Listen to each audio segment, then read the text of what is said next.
আল্লাহ নবী বলেন, ইন্না মাসালি ওয়া মাসালা মা বাসানি আল্লাহু বিহি, আমার দৃষ্টান্ত আর আমি যে কোরআন সুন্নাহ নিয়ে আসলাম, এই কোরআন সুন্নাহর দৃষ্টান্ত হলো এমন, কামাসালি রজুলিন আতা কওমা, এক ব্যক্তি এক সম্প্রদায়ের কাছে আসছে, আসার পর ওই সম্প্রদায়কে বলল, মনে করেন আমি আপনাদের মহিচাইল আসলাম, আসার পর আমি আপনাদেরকে বললাম, শোনো তোমরা, আমি মাধায়া দেখে এসেছি একদল অস্ত্রধারী মানুষ অপেক্ষা করতেছে, সকালবেলা তোমাদের উপর হামলা চালাবে। আপনাদের মধ্যে আমার কথা মানার ক্ষেত্রে দুই দল হয়ে যান। এক দল কয় তার কথা আমরা মানলাম, নিরাপদে আপনারা রাতের বেলা এলাকা ছেড়ে চলে গেলেন। আরেক দল কয় না না, এই কথা আমরা বিশ্বাস করি না, রাতের বেলা আপনারা এলাকার মধ্যে অবস্থান করলেন, ফজরের আগে ওই মাদায়ার শত্রু বাহিনী এসে আপনাদেরকে হামলা করে ধ্বংস করে দেয়। তাহলে এক ব্যক্তি আইসা আপনাদের সামনে আসছে, এক জনগণের সামনে আসছে, সম্প্রদায়ের কাছে আসছে, আসার পর বলছে, শোনো, রাআইতুল জাইশা বিআইনাইয়া, আমি এই দুই চোখ দিয়ে দেখলাম শত্রু বাহিনী অস্ত্র শস্ত্র অপেক্ষা করতেছে, তোমাদের উপর হামলা চালাবে।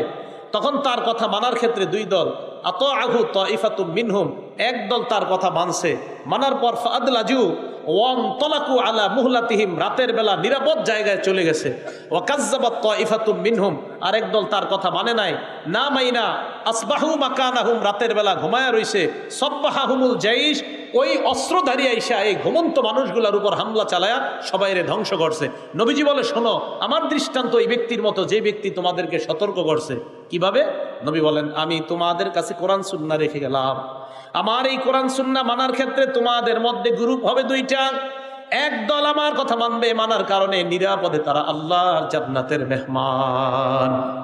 আরেক দল আমার কথা মানবে না, অবিশ্বাস করবে, তাদের ঠিকানা ওই রাতে ঘুমন্ত ব্যক্তিদের মতো, যারা ঘুমের কারণে ধ্বংস হয়ে যায়। আমার কথা যারা না মানবে তারা জাহান্নামী হবে। বলেন নাউজুবিল্লাহ। এই দৃষ্টান্তটা মনে রাখতে পারবেন না? এটা ঘরে বাইরে সব জায়গায় শোনাইবেন যে আল্লাহ রসুল সাল্লাল্লাহু আলাইহি সাল্লাম আমাদেরকে সতর্ক করতেছে, ওনার কথা মানার ক্ষেত্রে আমাদের মধ্যে দুই গ্রুপ। একদল ওনার কথা মানবে, নিরাপদে জান্নাতি হবে, আরেক দল ওনার কথা মানবে না, তারা জাহান্নামী হবে। ভাই, আল্লাহ আমাদের সকলকে কোরআন সুন্নাহ রসুলের কথা যেন যথাযথভাবে মেনে জীবনটা সাজিয়ে ঈমান নিয়ে যাইতে পারে, আল্লাহ তৌফিক দান করেন। উদাহরণ নাম্বার 5, সহিহ বুখারী হাদিস নাম্বার 7280 নম্বর হাদিস। এই হাদিসের বর্ণনাকারী আবু হুরায়রা রাদিয়াল্লাহু তাআলা আন, তিনি বলেন, عن أبي هريرة رضي الله تعالى عنه قال قال رسول الله صلى الله عليه وسلم, আবু হুরায়রা রাদিয়াল্লাহু তাআলা আনহুর বর্ণনা, আল্লাহর নবী বলেন, কুল্লু উম্মতি ইয়াদখুলুনাল জান্নাতা ইল্লা মান আবা, আমার উম্মতের সবাই জান্নাতে যাবে, শুধুমাত্র যারা অস্বীকার করে তারা জান্নাতে যাবে না। সবাই যাবে, শুধু যারা অস্বীকার করে তারা জান্নাতে যাবে না। সাহাবারা প্রশ্ন করলেন, ওয়া ইয়া রাসূলুল্লাহ, অস্বীকার করে কারা? আপনার কাছে জানতে চাই। আল্লাহ নবী বলেন, মান আতাআনি দাখালাল জান্নাহ, আমাকে যারা মান্য করে তারাই আমার কথা স্বীকার করে, তারা আল্লাহর জান্নাতের মেহমান। ওয়া মান আসানি ফাকাদ আবা, এলাকাবাসী ভালো করে শুনেন, আল্লাহ নবী বলেন, যারা আমার কথার নাফরমানি করে তারাই হলো অস্বীকারীর দল। আমার কথা যারা শোনে না তারা অস্বীকারী। আল্লাহ রাসূল বলেন, তাদের ঠিকানা জাহান্নাম। বলেন নাউজুবিল্লাহ। উদাহরণ নাম্বার 6, সহিহ বুখারী হাদিস নাম্বার 7288 নম্বর হাদিস। এই হাদিসের বর্ণনাকারীও আবু হুরায়রা রাদিয়াল্লাহু তাআলা। ক্বালা রাসূলুল্লাহ সাল্লাল্লাহু আলাইহি ওয়াসাল্লাম, আল্লাহ নবী বলেন, দাউনি মা তারাকতুকুম, আমি তোমাদেরকে কোরআন সুন্নাহ যেইভাবে বলি ওইভাবে মানার চেষ্টা করো, বেশি প্রশ্ন করবা না। কি করবা না? এখন কথা হলো, আপনাদের এলাকায় মাশাআল্লাহ আপনারা এই যে আমারে পড়াশোনা করাইছেন, এলাকার মানুষ আরো পড়াশোনা করছে, বিভিন্ন মসজিদের ইমাম খতিব সাহেবরা 20 বছর 16 বছর পড়াশোনা করছে। ওনারা কোরআন সুন্নাহ যেইভাবে আপনাদেরকে বলবে পালন করতে, ওইভাবে পালন করবেন। এতদিন পড়াশোনা করার পর ওনারা আপনারে বলে, আপনি কি করেন? 20 মিনিট পড়াশোনা করে এই ব্যাটারে এসে আপনি সারাদিন প্রশ্ন করতেছেন। এটা কিন্তু ঠিক না। আল্লাহ রাসূল বলেন, দাউনি, বেশি প্রশ্ন করবা না, আমি যা বলি ওইভাবে মানার চেষ্টা করবা। এখন তো আল্লাহর নবী দুনিয়াতে নাই, নবীর ওয়ারিস উলামায়ে কেরাম কোরআন সুন্নাহ যেইভাবে বলে ওইভাবে মানার চেষ্টা করেন। আল্লাহ নবী বলেন, শোনো তোমরা, ইন্নামা হালাকা মান কানা ক্বাবলাকুম বিকাসরাতি সুআলিহিম, তোমাদের পূর্বের জাতি ধ্বংস হয়েছে বেশি প্রশ্ন করার কারণে, ওয়া ইখতিলাফিহিম আলা আমবিয়াইহিম, নবীদের বিরোধিতা করার কারণে তোমাদের আগের জাতি ধ্বংস হয়ে গেছে। তাহলে বেশি প্রশ্ন না, আমল বেশি করা। শুনবো আলেমদের মুখে, বাস আমল করা শুরু করব, খালি প্রশ্ন। এত প্রশ্ন করে মানুষ। কি প্রশ্ন করে জানেনি? হুজুর সুন্নত না পড়লে কি জাহান্নামে যাবো?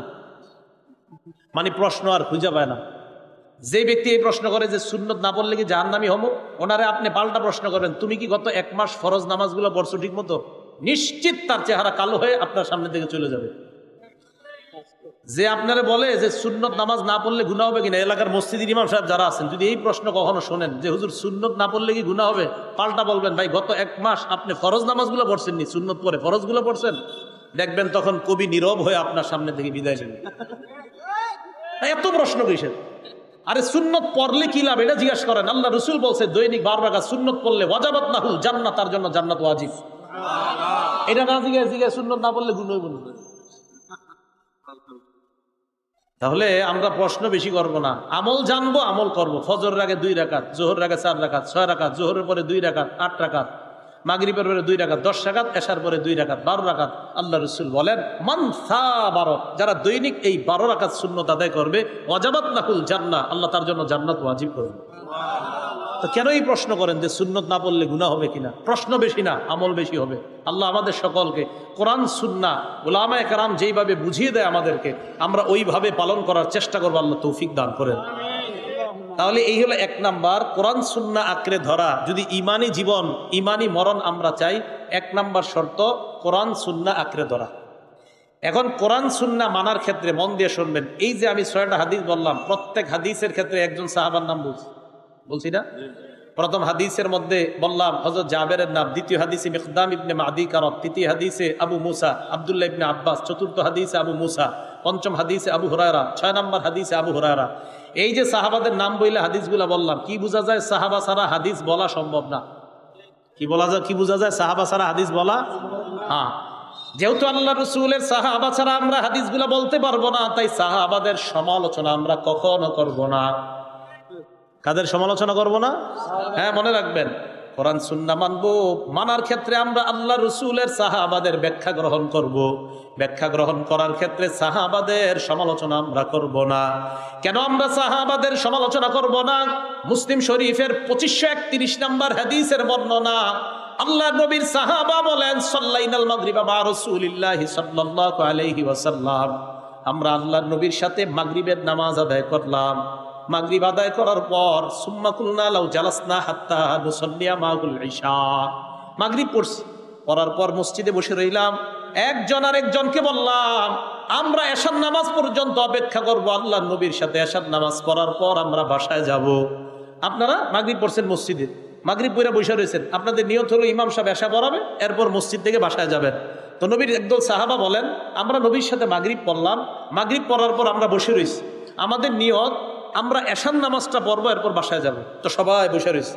খরজ আলাইনা রাসূলুল্লাহি সাল্লাল্লাহু আলাইহি ওয়াসাল্লাম, আল্লাহ নবী আমাদের সামনে আসলেন। আসার পর আমাদেরকে প্রশ্ন করলেন, মা জিলতুম হাহুনা, এ তোমরা কতক্ষণ যাবত এই জায়গায় বসে আছো? সাহাবারা বললেন, ইয়া রাসূলুল্লাহ সাল্লাইনা মাআকাল মাগরিব, আমরা আপনার সাথে মাগরিবের নামাজ আদায় করলাম, মাগরিবের পর আমরা বলা বলি করলাম, এশার নামাজ আপনার সাথে পড়বো, এরপর বাসায় আমরা যাব। নবীজি বললেন, আহসানতুম, তোমরা ভালো কাজ করছো, সুবহানাল্লাহ, তোমরা ভালো করছো, মাগরিব পড়ছো, এশা পর্যন্ত অপেক্ষা করছো, আমার সাথে এশা পড়ে যাবা। কয় হ্যাঁ। এবার দেখেন সাহাবারা কি কয়, আমরা যখন নবীজির এই কথা বললাম, আমার দিকে তাকান, ফারাফা রাসাহু ইলাস সামা, নবীজি আকাশের দিকে মাথা উঠাইলেন। কোথায়? আকাশ। হাদিসে আসছে ওয়াকানা কাসীরাম মিম্মা ইয়ারফাউ রাসাহু ইলাস সামা, আল্লাহ নবী বেশিরভাগ সময় আকাশের দিকে তাকাইতেন। বেশিরভাগ সময় কি করতেন? তবে দেশ গ্রামের মানুষ এই আমলটা করতে পারেন, রাস্তাঘাটে হাঁটতে আকাশের দিকে তাকানো। বাকি ঢাকার শহরের মানুষ আবার ঝামেলা, এরা আবার ছাদে উঠে দেখা দরকার, কারণ নিচ থেকে দেখলে ঝামেলা আছে। তো রসুল আকরাম সাল্লাল্লাহু আলাইহি ওয়াসাল্লাম, ওনার সাহাবারা বলেন যে রসুল আকাশের দিকে বেশিরভাগ সময় তাকায়। নবী যে আকাশের দিকে তাকাইছে, খুব মন দিয়ে শোনেন। আকাশের দিকে তাকানোর পর আল্লাহ নবী কয়, আন-নুজুমু আমানাতুন লিস-সামা, আকাশের নক্ষত্রগুলা আকাশের জন্য আমানত, নিরাপত্তা। এই নক্ষত্রগুলা যতদিন থাকবে আকাশ ততদিন থাকবে। ফাইদা যাহাবাতিন নুজুম, নক্ষত্রগুলা যদি বিলীন হয়ে যায়, আতাস-সামা আমা তুআদু, আসমান ধ্বংস হয়ে যাবে, কিয়ামত হয়ে যাবে। মন দিয়ে শুনুন। এরপর আল্লাহ নবী বলেন, আমানাতুল লিআসহাবি, আমি আমার সাহাবাদের জন্য নিরাপত্তা স্বরূপ। ফাইদা যাহাবতু, আমি যখন বিদায় নিয়ে নিব, আতা আসহাবি মা ইউআদুনা, আমার সাহাবাদের উপর একের পর এক বিপদ আসতে থাকবে, ফিতনা আসতে থাকবে। এই যে ইমাম মুয়াবিয়া আলী রাদিয়াল্লাহু তাআলা আনহু, এরপরে আস্তে আস্তে সাহাবাদের মাঝে বিভিন্ন বিষয়ে মতভেদ শুরু হয়ে যাওয়া। রাসূল বলেন আমি চলে যাব, তো সাহাবাদের উপর একের পর এক বিপদ আসতে থাকবে। এবার আল্লাহ নবী বলেন শোনো তোমরা উম্মত, ওয়া আসহাবি আমানাতুল লি উম্মতি, আমার সাহাবারা পুরা দুনিয়ার উম্মতের জন্য নিরাপত্তা। আমার সাহাবারা পুরা দুনিয়ার উম্মতের জন্য নিরাপত্তা। মন দিয়ে শুনবেন, সাহাবাদের সমালোচনা ভুলেও করবেন না।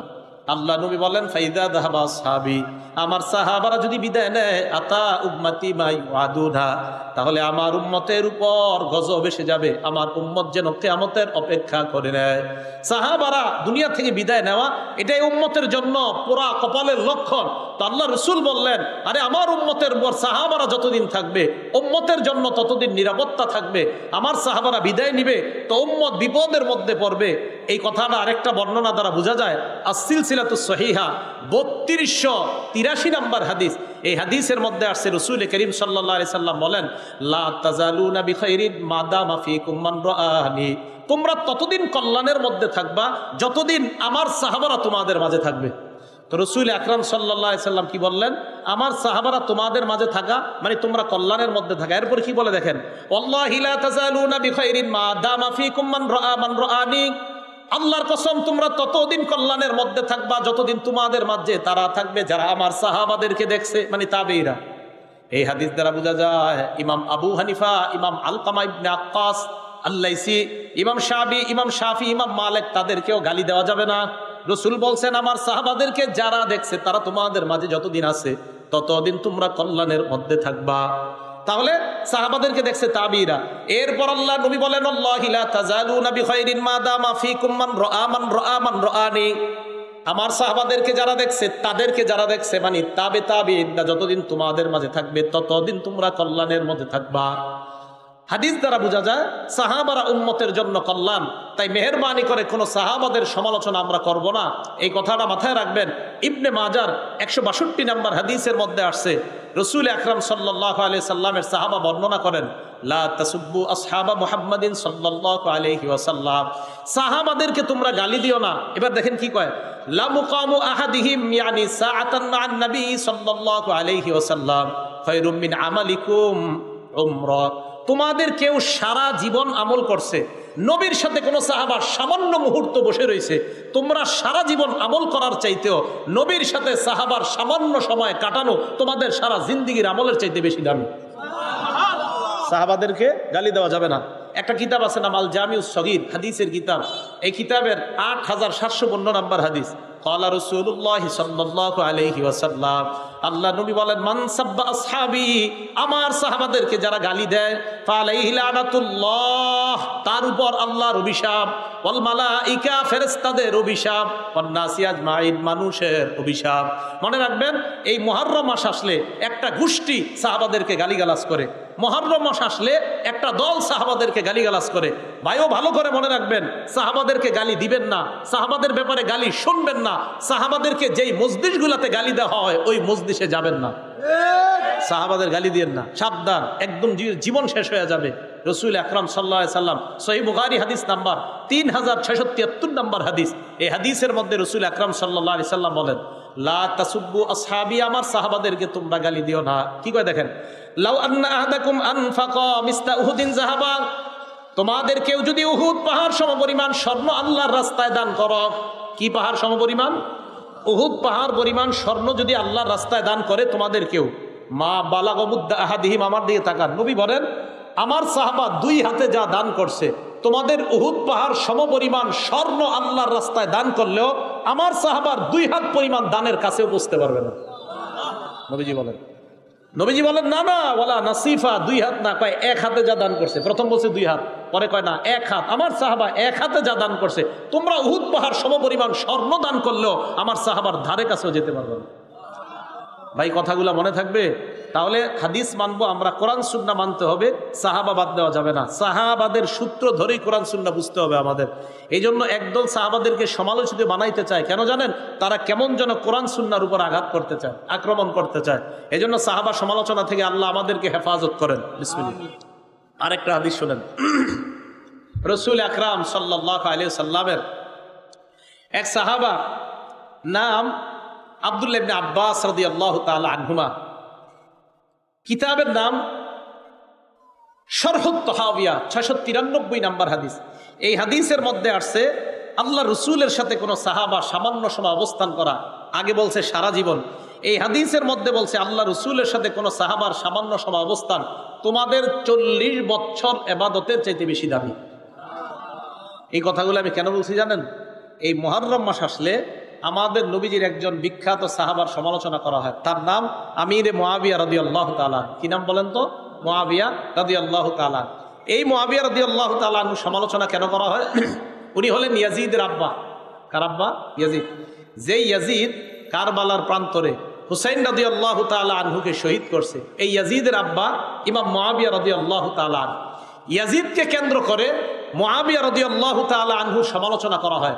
মনে রাখবেন, বাবাকে সন্তানের কারণে সমালোচনা যদি করেন, নূহ আলাইহিস সালাতু ওয়াস সালামের ছেলে কাফের ছিল, এখন নূহ নবীর সমালোচনা করবেন আপনারা? ইব্রাহিম নবীর আব্বা কাফের ছিল, এখন ছেলের সমালোচনা করবেন? লূত আলাইহিস সালামের বিবি কাফেরা ছিল, এই বিবির কারণে স্বামীর সমালোচনা করবেন? তো যেহেতু ওই জায়গায় সমালোচনা করবেন না, ইয়াজিদ নিঃসন্দেহে খারাপ ছিল, ইয়াজিদের কারণে তার আব্বা আমিরে মুআবিয়া, যার থেকে 163টা নবীর হাদিস বর্ণনা হয়েছে, তার ব্যাপারে সমালোচনা শুনবেনও না, কানেও দিবেন না। যে মজলিসে তার সমালোচনা করা হয় ওই মজলিসগুলোতেও যাবেন না।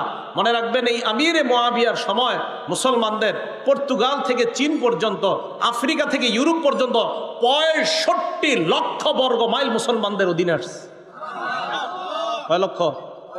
তো এমন একজন সাহাবার সমালোচনা এটা আমরা করব না। তাহলে কোরআন সুন্নাহ বুঝতে হলে সাহাবা লাগবে, আর সাহাবাদের সমালোচনা আমরা কিছুতেই করব না। আল্লাহ আমাদের সকলকে সাহাবার সমালোচনা থেকে যেন আমরা বেঁচে থাকতে পারি, আল্লাহ তৌফিক দান করেন। বলেন তো, ইমানি জীবন ইমানি মরণ নিয়ে কয় উপায়? 6টা। 1 নাম্বার গেল কোরআন সুন্নাহ আঁকড়ে ধরা। 2 নাম্বার, দৈনিক যে আমলগুলা করেন এই আমলগুলা নিয়মিত করা, একদিনও ছাড়বেন না। আমল যদিও কম হয়, আপনি 33 বার সুবহানাল্লাহ পড়েন নামাজের পর, এটা একদিনও ছাড়বেন না। সহিহ বুখারী হাদিস নাম্বার 5861 নাম্বার হাদিস। ক্বালা রাসূলুল্লাহ সাল্লাল্লাহু আলাইহি ওয়াসাল্লাম, আল্লাহ নবী বলেন, ইন্না আহাব্বাল আমালি ইলাল্লাহ মা দামা ওয়া ইন কাল্লা। নবীজি বলেন, সবচাইতে আল্লাহর কাছে প্রিয় আমল হলো ওই আমল যে আমলটা ধারাবাহিকভাবে করা হয়, যদিও আমলের সংখ্যা কম হয়।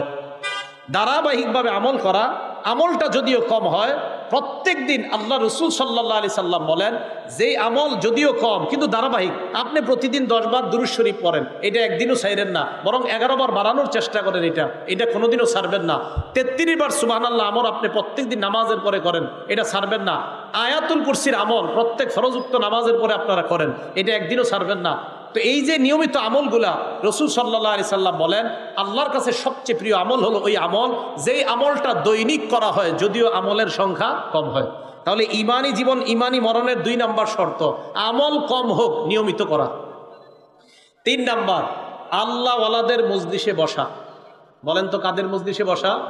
আল্লাহ ওয়ালাদের মজলিসে বসা, এটা হলো 3 নাম্বার। এটা মন দিয়ে শোনেন, সূরা তাওবা আয়াত নাম্বার 119 আল্লাহ বলেন, ইয়া আইয়ুহাল্লাযীনা আমানুত্তাকুল্লাহা ওয়া কুনু মা'আস সাদিকিন।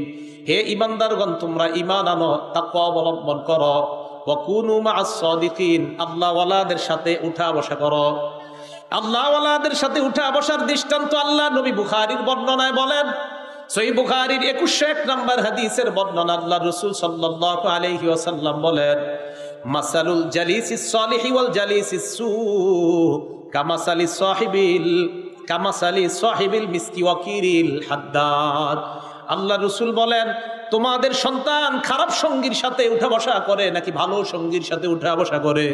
রাসূল আকরাম সাল্লাল্লাহু আলাইহি ওয়াসাল্লাম বলেন, খারাপ সঙ্গী আর ভালো সঙ্গীর দৃষ্টান্ত এই ব্যক্তির মতো, যেই ব্যক্তি আতর বিক্রেতার কাছে যায় এবং কামারের কাছে যায়। আল্লাহ নবী বলেন, তুমি যদি আতর বিক্রেতার কাছে যাও তাহলে তোমার 2টা লাভের একটা লাভ হবে, ইম্মা তাশতারিহি, হয়তো তার কাছ থেকে আতর কিনবা, ওয়া ইম্মা তাজিদু মিনহু রিহান তাইয়্যিবা। আতর বিক্রেতার কাছে যখন তুমি যাও, হয়তো তার কাছ থেকে তুমি টাকা থাকলে আতর কিনবা, আর যদি তোমার কাছে টাকা না থাকে অন্তত তার কাছ থেকে ফ্রি তুমি আতরের ঘ্রাণ পাইবা। আল্লাহ নবী বলেন, ভালো মানুষের সঙ্গ গ্রহণ করার লাভ হলো এইটা, ভালো মানুষের কাছে যদি যাও, তুমি যদিও ভালো হতে না পারো, ভালো হওয়ার নিয়ম কানুন তুমি জানতে পারবা। ভালো মানুষের সাথে উঠা বসা করা। আপনি খেয়াল রাখবেন আপনার সন্তানটা উল্টাপাল্টা মানুষের সাথে যেন না চলে, আপনার সন্তানটা খারাপ মানুষের সাথে যেন না চলে, এই ব্যাপারটা আপনাকে খেয়াল রাখতে হবে। এবার রাসূল সাল্লাল্লাহু আলাইহি সাল্লাম বলেন, তুমি যদি খারাপ মানুষের সাথে চলো, তোমার দৃষ্টান্ত হলো কামারের মতো। কামারের কাছে যখন যাও, ওই ব্যক্তির কাছে যাওয়ার পর ইম্মা ইউহরিকু সাওবাকা, হয়তো তোমার কাপড়টা পুরায়া দিবে, আও বাদানাক, তোমার শরীর পুরায়া দিবে, অন্তত তাজিদু মিনহু রিহান খবিসা, ওই কামারের দোকানে গেলে তুমি দুর্গন্ধ তোমার নাকে পাইবা। আতর বিক্রেতার কাছে গেলে ফিরি ফিরি দুর্গন্ধ নয়, সুগন্ধি পাইবা। কামারের কাছে গেলে ফিরি ফিরি দুর্গন্ধ তোমার নাকে আসবে। আল্লাহ নবী বলেন, ভালো মানুষের সাথে যখন তুমি উঠা বসা করবা, তাহলে তোমার মধ্যে অন্তত ভালো হওয়ার কিছু গুণ তোমার মধ্যে আল্লাহ পয়দা করে দিবেন। এই জন্য রাসূল আকরাম সাল্লাল্লাহু আলাইহি সাল্লাম বললেন, ভালো মানুষের দৃষ্টান্ত আর খারাপ মানুষের দৃষ্টান্ত হলো আতর বিক্রেতার মতো আর হলো কামারের মতো। আতর বিক্রেতার কাছে যখন আপনি যাবেন, তখন হয়তো তার কাছ থেকে আতর কিনবেন, অথবা ফিরি ফিরি আতরের ঘ্রাণ পাবেন। আর কামারের কাছে যখন আপনি যাবেন, হয়তো আপনার শরীর পুরাবে, না হয় আপনার জামা পুড়িয়ে দিবে, অন্তত নবীজি বলেন ফিরি ফিরি কিছু দুর্গন্ধ তুমি পাইবা। এটা হলো ভালো আর খারাপের সাথে উঠা বসার দৃষ্টান্ত। তাহলে আমরা আমাদের 3 নাম্বার উপায়, ইমানি জীবন ইমানি মরণের 3 নাম্বার উপায়, সেটা হলো ভালো মানুষের সঙ্গে উঠা বসা করা।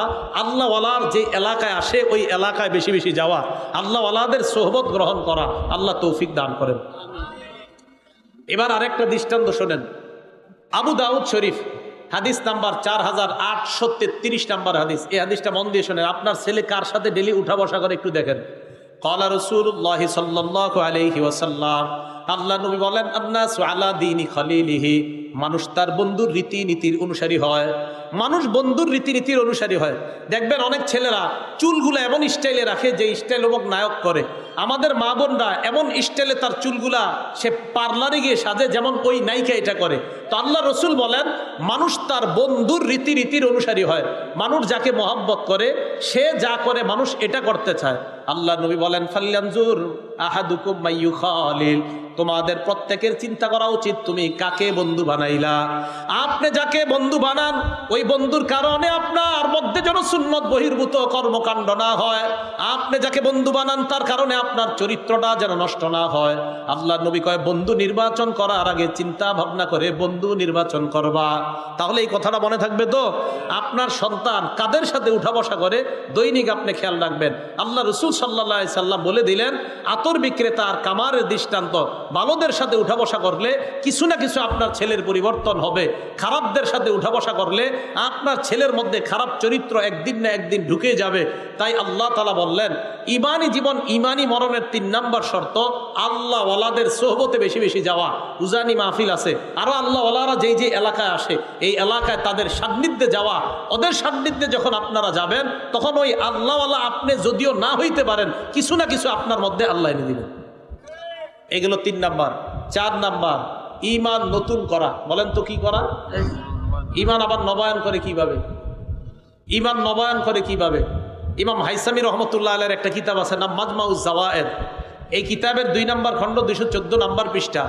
আন আবি হুরায়রা রাদিয়াল্লাহু তাআলা আনহু قال, আবু হুরায়রা রাদিয়াল্লাহু তাআলা আনহুর বর্ণনা, আল্লাহ রাসূল সাল্লাল্লাহু আলাইহি ওয়াসাল্লাম বলেন, জাদ্দিদু ঈমানাকুম, তোমরা তোমাদের ঈমান নতুন করো।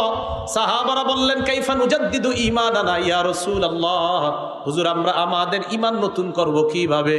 নবীজি বললেন, আকসিরু কাওলা লা ইলাহা ইল্লাল্লাহ, তোমরা বেশি বেশি লা ইলাহা ইল্লাল্লাহর আলোচনা করবা, আল্লাহ তোমাদের ঈমান তাজা বানায়া দিবেন। এখন লা ইলাহা ইল্লাল্লাহর আলোচনা কোথায় হয়? দাওয়াত ও তাবলীগের তালিমে যাবেন, এদের গাছতে যাবেন, অথবা হালকায় যে জিকিরগুলা হয় এই জিকিরে যাবেন, অথবা মাদ্রাসার যে মজলিসগুলা হয় এগুলাতে যাবেন, ইসলাহি মাহফিলগুলাতে যাবেন, আশেপাশে যে মাহফিলগুলা হয় এগুলাতে যাবেন। তাহলে আল্লাহ তাআলা ঈমান তাজা করে দিবে, নতুন করে দিবে। এখন যে আলোচনাটা ঢুকবো এটা মন দিয়ে শুনবেন। ইমানি জীবন ইমানি মরণের 5 নাম্বার উপায় মেসওয়াক করা। জোরে বলেন কি করা? এই দিক তাকান, কি করা? মেসওয়াক করছেন নি 5 ওয়াক্ত আজকে সবাই? হ্যাঁ, করেন নাই। এখন মেসওয়াকের ব্যাপারে 13টা কথা কমু। কয়টা? মন দিয়ে শোনেন। মহিলাদেরকেও মেসওয়াক করতে বলবেন। মেসওয়াকের ব্যাপারে 13টা কথা। 1 নাম্বার, মেসওয়াকের ব্যাপারে রসুল আকরাম সাল্লাল্লাহু আলাইহি সাল্লামকে হুকুম করা হয়েছে। এই ব্যাপারে দুইটা দৃষ্টান্ত দিব। সহিহুল জামে হাদিসের কিতাব 1 নম্বর দৃষ্টান্ত, হাদিস নাম্বার 1375 নম্বর হাদিস। এই হাদিসের বর্ণনাকারী আনাস ইবনে মালিক রাদিয়াল্লাহু তাআলা। দেখেন কি কয়, عن أنس بن مالك رضي الله تعالى عنه قال قال رسول الله صلى الله عليه وسلم আমার দিকে তাকান। আল্লাহ নবী বলেন, উমিরতু বিসওয়াক, আমাকে মেসওয়াকের ব্যাপারে এত বেশি আদেশ করা হয়েছে, হাত্তা খশিতু আন আদরাদা, আমি ভয় পেয়ে গেলাম মেসওয়াক করতে করতে না জানি আমার দাঁতগুলা পড়ে যায়। আমারে এত বেশি আদেশ করছে জিবরিল আমিন আইসা আল্লাহর পক্ষ থেকে, আমি ভয় পেয়ে গেলাম যে মেসওয়াক এইভাবে ঘষতে ঘষতে না জানি আমার দাঁত পড়ে যায়, এত বেশি আমাকে আদেশ করছে মেসওয়াক করতে। আপনারা আজকে করেননি। এবার দ্বিতীয় নম্বর দৃষ্টান্ত শোনেন ভাই, আমি এগুলা বলতেছি কেন, কালকে যেন সবার কাছে মেসওয়াক থাকে, এই জন্য বলতেছি। 2 নম্বর দৃষ্টান্ত সহিহুল জামে 1376 নম্বর হাদিস। এই হাদিসের মধ্যে রাসূল আকরাম সাল্লাল্লাহু আলাইহি সাল্লাম কি বলে দেখেন। এবার এই হাদিসে বলে, ক্বালা রাসূলুল্লাহ সাল্লাল্লাহু আলাইহি ওয়াসাল্লাম, আল্লাহ নবী বলেন, উমিরতু বিসওয়াক, মেসওয়াকের ব্যাপারে এত বেশি আদেশ আমাকে করা হয়েছে, হাত্তা খশিতু আইয়ুক্তাবা আলাইয়া, আমি ভয় পেয়ে গেলাম না জানি মেসওয়াক আমার উপর ফরজ করে দেওয়া হয়। নামাজ কি? নামাজ কি?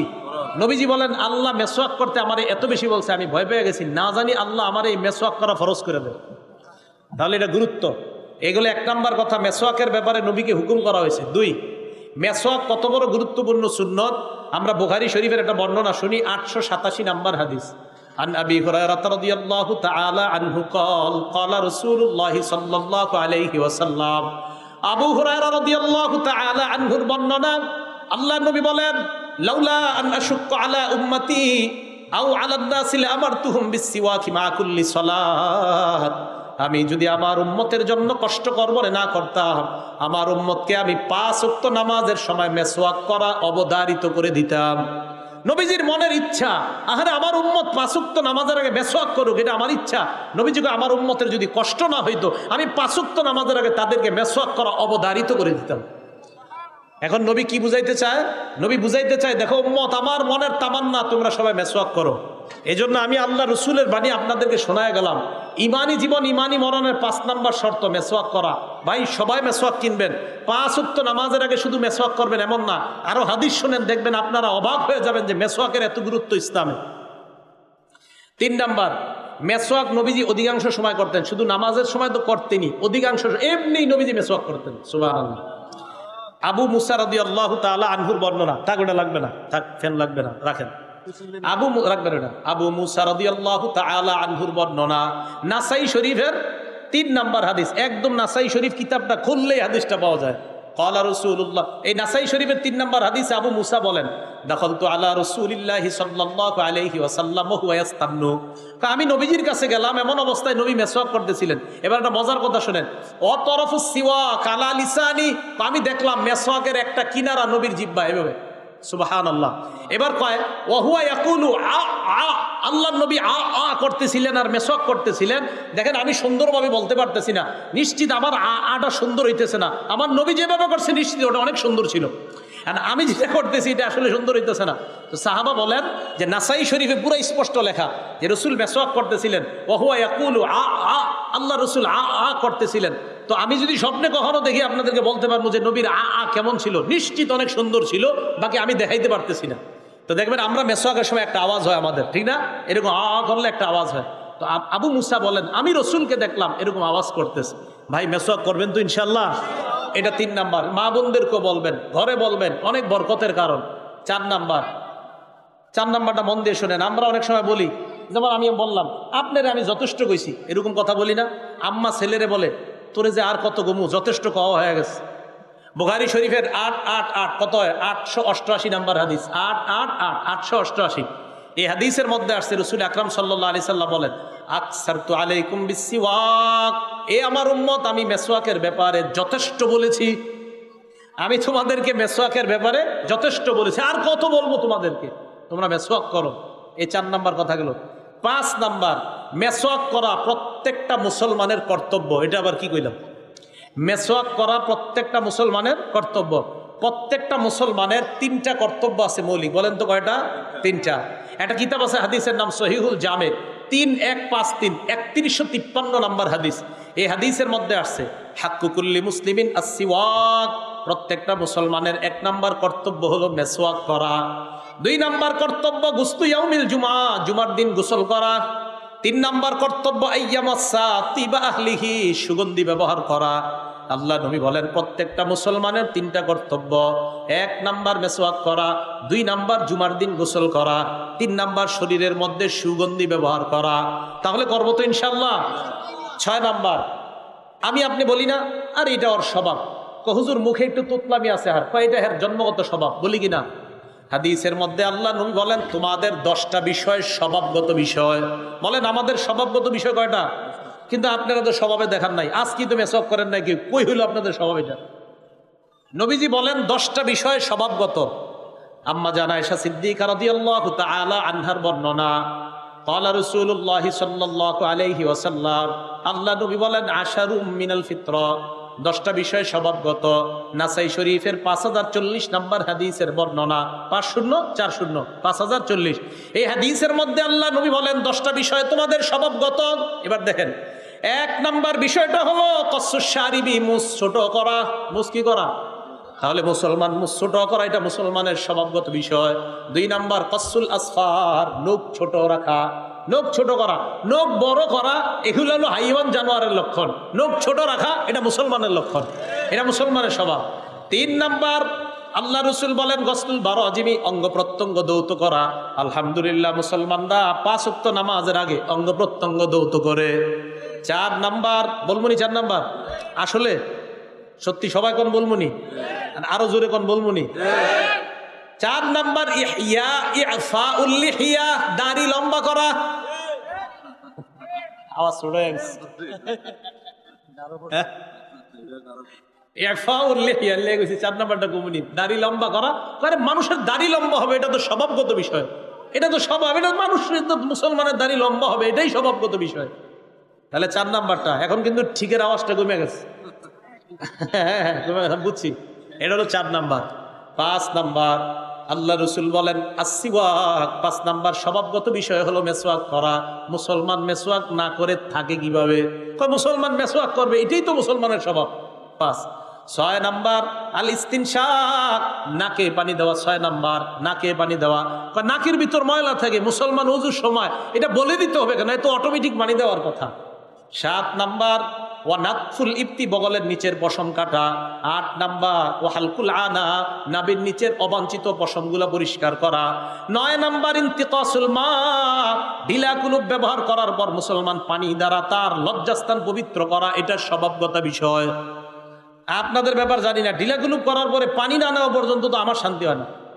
এটা তো শান্তি না হওয়ারই কথা। ঢিলাও নেবেন, পানিও নেই, পানি না নেওয়া পর্যন্ত মনে হয় যে না এখনো কিছু হয়নি।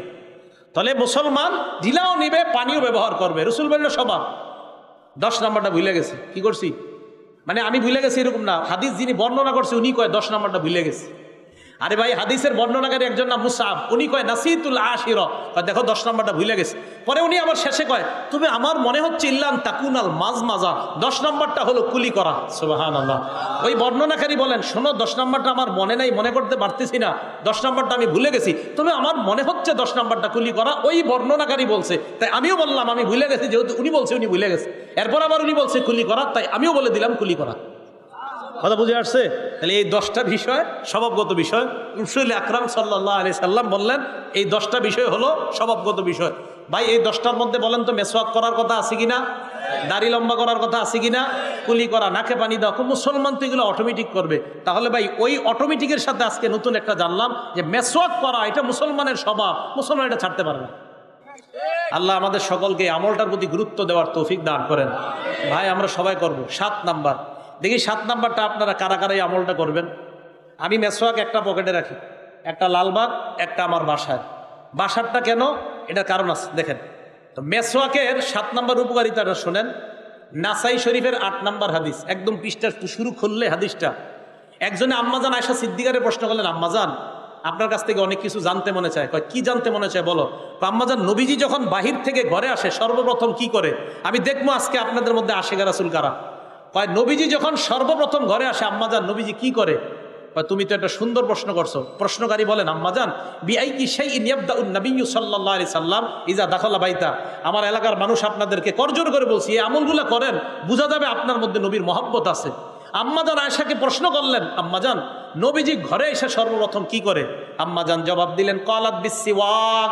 নবীজি ঘরে আসার পর কোনো কিছু করার আগে সর্বপ্রথম মেসওয়াক করে। কি করে? আমি হয়রান হয়ে গেছি যে নবীজি ঘরে ঢুকে কোনো কাজ নাই, প্রথম মেসওয়াক। তাহলে আপনারা এই সুন্নতটা পালন করেন। জিলাপি সিন্নির সুন্নত তো অনেক পালন করছেন, এটা একটু করেন দেখি, এটা কয়জনে করতে পারেন? যে আশিকা রাসূল, হুজুর আমি নবীর খুব মহব্বত করি, তো নবীর মহব্বতে ঘরে ঢুকে মেসওয়াক করেন, তখন বোঝা যাবে আপনার মধ্যে রসুলের প্রেম আছে কিনা। ঠিক না? এক উক্ত নামাজও পড়ে না, জিলাপির সময় সবার আগে আমি নবীর বেশি ভালোবাসি। এক উক্ত নামাজও পড়ে না। যাই হোক, না ভণ্ড বললেন না, নাউজুবিল্লাহ, মানুষ এরকম না বলা। তো যাই হোক, রাসূল আকরাম সাল্লাল্লাহু আলাইহি ওয়াসাল্লাম 7 নাম্বার কি? ঘরে ঢুইকা বলেন তো সর্বপ্রথম কি করতেন? মেসওয়াক। তাহলে মেসওয়াকের গুরুত্ব দিব তো আমরা। আচ্ছা দেখি আপনারা সত্যি সত্যি ওয়াদা করেন তো, কালকে কারা কারা মেসওয়াক নেবেন ইনশাআল্লাহ? মাশাআল্লাহ, হাত নামান। কারণ ঈমান নিয়ে তো আমরা মরতে চাই। এই মেসওয়াক যারা করবে নিয়মিত, ইনশাআল্লাহ মৌতের সময় কালিমা নসিব করবে আল্লাহ। 8 নাম্বারটা শুনেন, বুখারী শরীফের 245 নাম্বার হাদিস, হযরত হুযায়ফা রাদিয়াল্লাহু তাআলা আনহুর বর্ণনা। হযরত হুযায়ফা রাদিয়াল্লাহু তাআলা আনহু বলেন, কানা রাসূলুল্লাহ সাল্লাল্লাহু আলাইহি ওয়াসাল্লাম ইযা কামা মিনাল লাইল ইয়াশুসু ফাহু বিসসিওয়াক। নবীজি যখন তাহাজ্জুদ নামাজ পড়তে উঠতেন, তখন মেসওয়াকের মাধ্যমে নবী তার মুখের পবিত্রতা বাড়ায় নিতেন। কিসের মাধ্যমে? শোনেন একটু। ইয়াশুসু ফাহু বিসসিওয়াক অর্থ হলো মেসওয়াক দ্বারা দাঁত পরিষ্কার করতেন। আমি এই অনুবাদ করি না, আমি বললাম পরিচ্ছন্নতা বাড়ায় নিতেন। কারণ আমার নবীর মুখ দাঁত এমনি পরিচ্ছন্ন, তাই বলছি পরিচ্ছন্ন বাড়াইতেন। আর আমাদের মুখ পরিচ্ছন্ন না, আমাদের মুখে গন্ধ হয়, তাই আমাদের সময় অনুবাদ হবে আমরা পরিষ্কার করা, নবীর সময় অনুবাদ হবে নবী পরিচ্ছন্নতা আরো বাড়ায় নিতেন। বুঝে আসছে সবার? 8 9 নাম্বার, আমরা কি করি? মাঝে মাঝে নামাজ পড়ি, তো চার রাকাত পড়লাম। যেমন মনে করেন লাইলাতুল কদরে আপনারা 3 জনে মিলাদ শুরু করলেন যে চল আজকে নফল করি, তো 4 রাকাত পড়ার পরে বললেন কি চল একটু চা খাই, তো চা খাইয়া আবার পড়েন। আমার নবী কি করতেন দেখেন, ইবনে মাজাহ 288 নাম্বার হাদিস, আব্দুল্লাহ ইবনে আব্বাস রাদিয়াল্লাহু তাআলা আনহুমার বর্ণনা। আপনারা যদি আমলগুলা করতে পারেন, ইনশাআল্লাহ নবীর সাথে আপনার গোপন সম্পর্ক তৈরি হবে, এই মনে রাখবেন। কি বলে আব্দুল্লাহ ইবনে আব্বাস দেখেন, কানা রাসূলুল্লাহ সাল্লাল্লাহু আলাইহি ওয়াসাল্লাম ইউসাল্লি মিনাল লাইলি রাকাতাইন। আল্লাহর নবী রাতের বেলা 2 রাকাত তাহাজ্জুদ পড়তেন। তাহাজ্জুদ পড়ার পর সুম্মা ইয়ানসরিফু ফায়াস্তাক, এরপর আল্লাহর নবী একদিকে যাইতেন, যাওয়ার পর মেসওয়াক করতেন।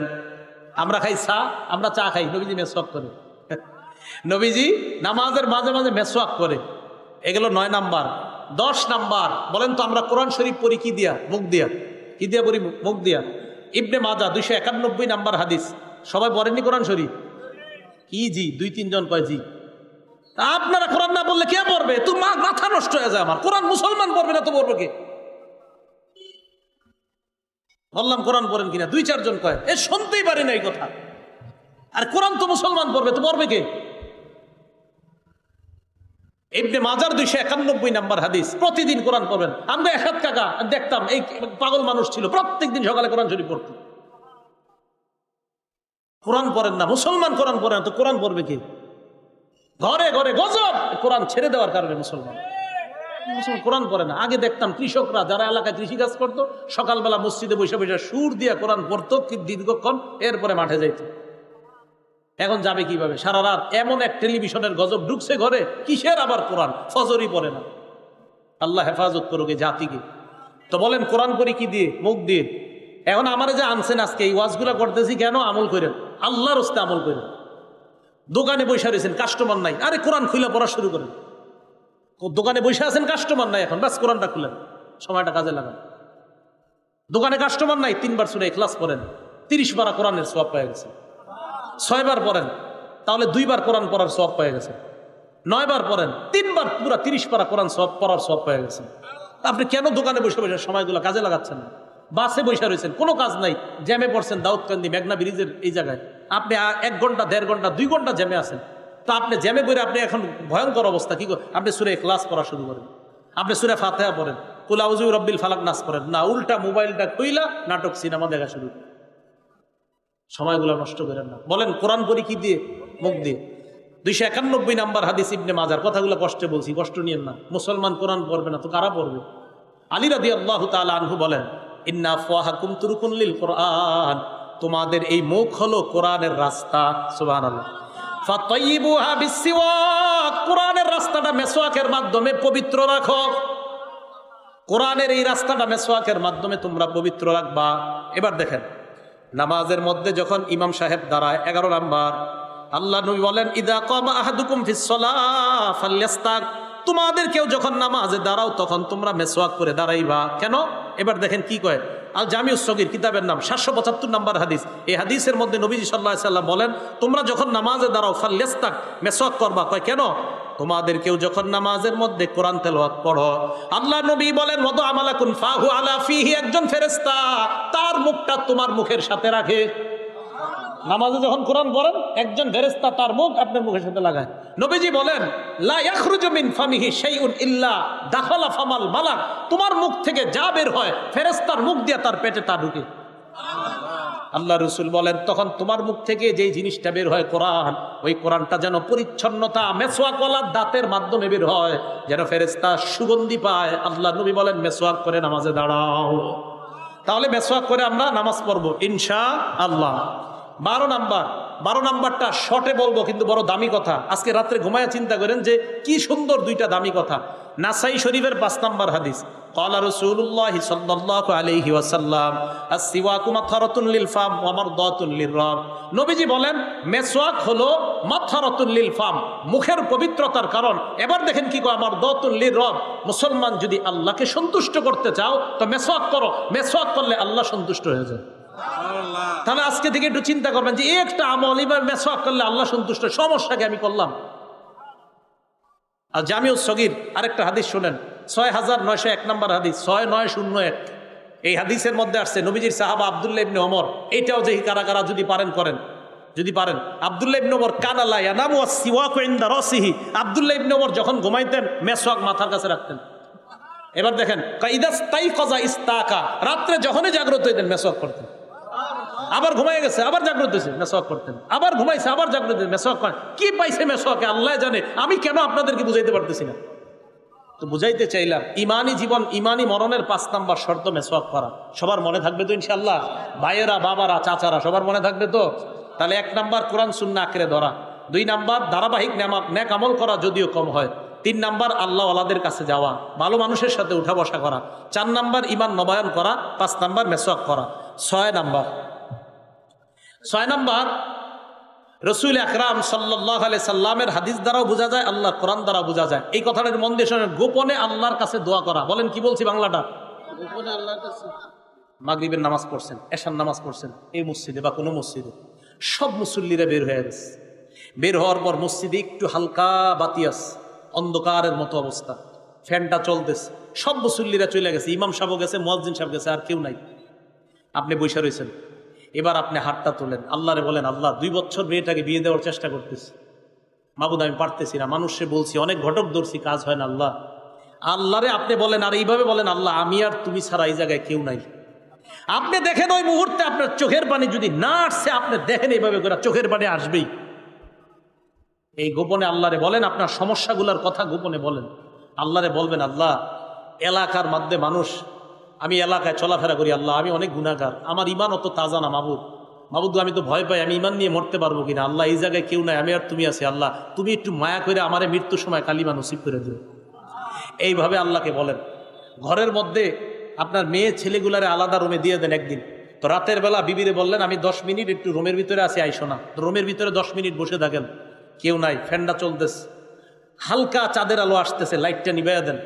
আল্লাহরে বলেন, আল্লাহ ছেলে মেয়ে বউ কেউ নাই, আমি আর আপনি আছি, আর কেউ নাই। আল্লাহর কাছে গোপনে দোয়া করেন। সূরা আরাফের 55 নম্বর আয়াতে আল্লাহ বলছে, উদউ রাব্বাকুম তাদাররুআ ওয়া খুফিয়া, অনুনয় বিনয় কাকুতি মিনতি করে গোপনে আল্লাহর একটু ডাকো। এইভাবে আপনি আল্লাহর কাছে দোয়া করেন, আপনার যা সমস্যা আল্লাহকে বলেন, অবশ্যই আল্লাহ সমাধান করবেন। কারণ ওই সময় আল্লাহর সাথে আপনার যে সম্পর্ক হবে, আপনি 1 ঘন্টাও মানুষের সামনে চিল্লাচিল্লি করলে ওরকম সম্পর্ক হবে না। এই গোপনে 2, 4, 5 মিনিট আল্লাহর সাথে যেই সম্পর্ক হবে। তো পারবো তো ইনশাল্লাহ? এই হলো 6 নাম্বার। 6টা কথা মনে থাকবে তো ইনশাল্লাহ? আল্লাহ পাক রব্বুল আলামিন আমাদের সকলকে যে কথা যে কথাগুলো শুনলাম বললাম এরপর আমল করার তৌফিক দান করেন। রুমাল পাঠান, রুমাল পাঠান। আপনারা কেউ উঠবেন না, উঠবেন না, উঠবেন না, ইনশাল্লাহ মুনাজাত হবে। রুমাল পাঠান। মোহাম্মদ একটু আপনারা মাহফিলের জন্য দান করেন, আর মাদ্রাসার জন্য আমরা দোয়া করবো ইনশাল্লাহ। আমলগুলা মনে থাকবে তো সবার? তাহলে আজকে গুরুত্বপূর্ণ আমলের নাম কি?